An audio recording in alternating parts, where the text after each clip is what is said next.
nombre es Javier Rivas, estudiante de la carrera de Ingeniería Eléctrica, cursante de la materia Comunicaciones. En este momento vengo a exponer un preámbulo y explicativo de lo que fue el desarrollo de mi actividad basado en modulación de amplitud.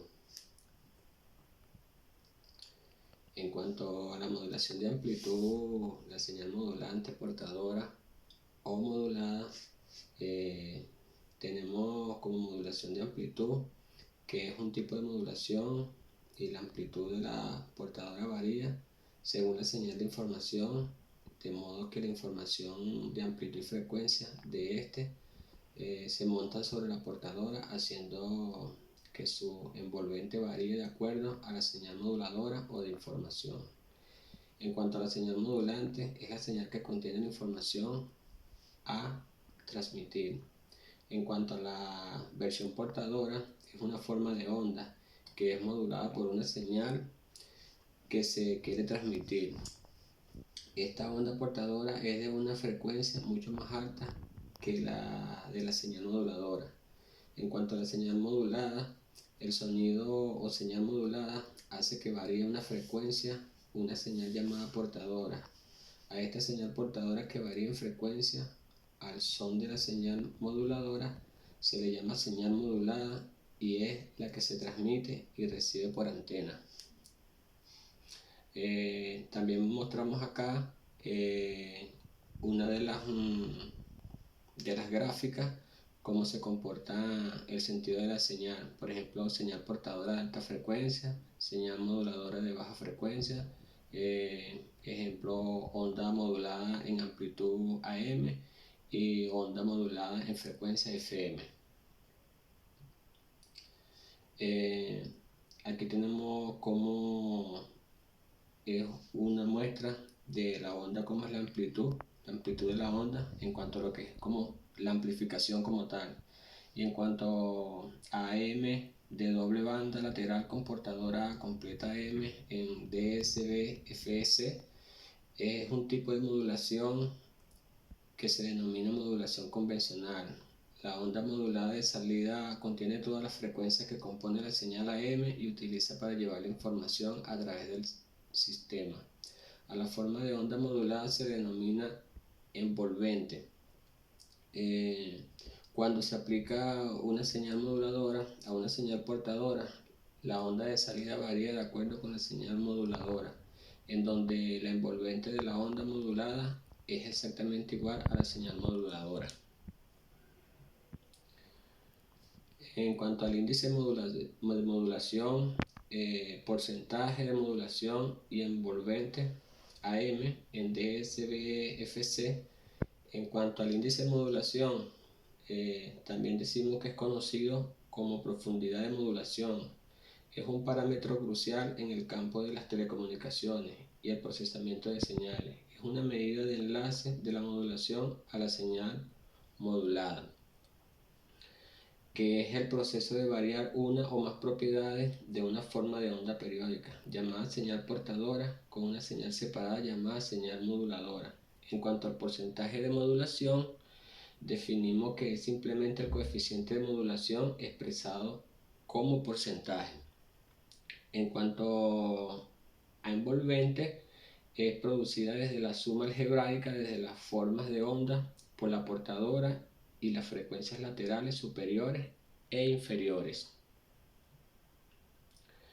En cuanto a la modulación y demodulación AM DSB-FC de baja, media y alta potencia, en cuanto a modulación de baja, es el método de modulación a nivel bajo y se llama modulación de emisor. Con la modulación de emisor es importante que el transmisor sea polarizado en clase A con un punto Q centrado.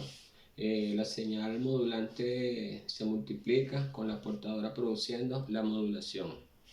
En cuanto a modulación media, los primeros transmisores de AM de potencia media y alta estaban limitados a las que usaban tubos de vacío para los dispositivos activos. Sin embargo, hemos indagado definiendo que a mitad de la década de los años 1970 los transmisores de estado sólido han estado disponibles con potencia de salida tan altas como varios miles de vatios. Eso se logra colocando varios amplificadores de potencia final en paralelo para que sus señales de salida combinen en fase y sean por lo tanto aditivos unos con otros. En cuanto a la modulación alta potencia, esa alcanzan alta eficiencia de potencia mediante el uso de amplificadores de clase C.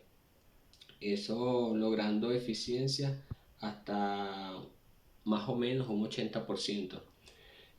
También tenemos de modulación, que es con el fin donde se puede realizar de manera síncrona o asíncrona, dependiendo de si se dispone de un oscilador sincronizado en frecuencia y fase con la portadora de la señal recibida.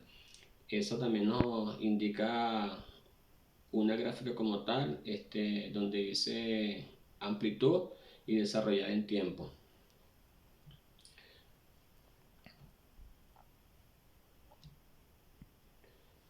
En cuanto a AM de doble banda lateral con portadora suprimida, AM-DSB-SC, es una transmisión en la que las frecuencias producidas por la modulación de amplitud AM están espaciadas simétricamente por encima y por bajo o por debajo de la frecuencia de la portadora, y el nivel de la portadora se reduce al nivel práctico más bajo, siendo idealmente completamente suprimido. Esta modulación en amplitud de doble banda lateral con portadora suprimida, ahí tienen un desarrollo especificado, cómo se comportan las gráficas en cuanto se desarrolla el proceso. En modulación en amplitud de doble banda lateral con portadora suprimida DSB, CC o SC, presentan gráficas donde tenemos acá la demostración en cuanto al comportamiento oscilante o especificando como señal modulante portadora y señal AM con portadora suprimida. Eso es análisis en dominio del tiempo y frecuencia. En cuanto a AM de banda lateral única con portadora completa AM-SSB-FC, este circuito se utiliza en todas las radios modernas, tomando una señal modulada, la cual se centra en una frecuencia intermedia y desplazándola hacia arriba en frecuencia de manera que se centre en otra frecuencia, un poco por debajo o un poco por encima de la portadora del modulador Hartley. En cuanto a AM de banda lateral única con portadora reducida AM-SSB-RC, es una forma de modulación de amplitud en el que se quita totalmente una banda lateral y el voltaje de la portadora se reduce más o menos hasta un 10% de su amplitud no modulada. En consecuencia, hasta el 96% de la potencia total transmitida está en la banda lateral no suprimida. Para producir un componente reducido de portadora, se suprime totalmente la portadora durante la modulación y después se vuelve a insertar con una amplitud reducida. Por lo anterior, a veces se dice que el sistema SSB-RC es de banda lateral única y portadora muy reinsertada. Presentamos condiciones del fin de desarrollo de la explicación como tal, y voy a darles un esquema o una muestra de lo que fue mi presentación en Prezi desarrollada en mi trabajo. Ahí les muestro. Esto es todo, y bueno, esto nos es un gran aprendizaje para el desarrollo de nuestra vida profesional y para el desarrollo de nuestra vida como personas a nivel de vida. Muchas gracias.